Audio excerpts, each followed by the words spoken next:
about the Science Fair Foundation of BC and their BC Youth Innovation Showcase. It's getting ready for its second year in a row, but it's all virtual, all online this year, and young innovators have a chance to win $5,000. We're going to Langley right now to catch up with Mac Dykman. She was a finalist last year. Mac, welcome to BT. Thank you for having me. So why don't you give us a few details about the Innovation Showcase, first of all?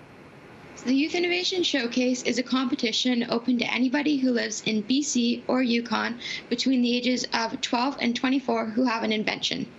And you were a finalist last year. I love what you came up with, Mac. You decided to create something that makes transport for baby chicks, less stressful on them. Explain to us your creation. So I live on a poultry farm, and I'd receive shipments of day-old chickens.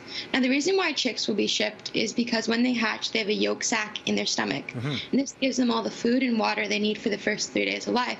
So people will hatch these chicks, put them in a cardboard box, and ship them nationally or internationally. They're allowed to do this as long as they get to where they're going before they're more than 3 days old. But I wanted to improve the box they're being shipped in, as I noticed sometimes the birds would get injured in transport. That is so cool. We're looking at some photos of them, and this is just really helps with the transport. It seems like a simple design, but no one had really come up with it till then, right? Yeah, exactly. It kind of became the norm to just accept that birds would sometimes be hurt in transport. And tell us about, you just got your first commercial order, and you're working with the province right now. Tell us about that.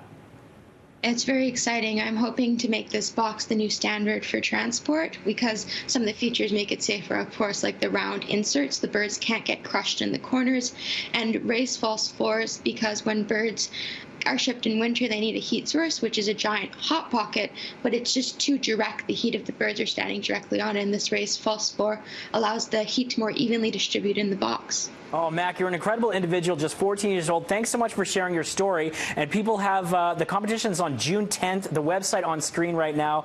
Their chance to win $5,000. Thank you so much for joining us today on BT. Thank you for having me. Okay, you take care. That's Mac Dykman in Langley, and she's spreading the good word in the name of science today. All right, we'll be back with a full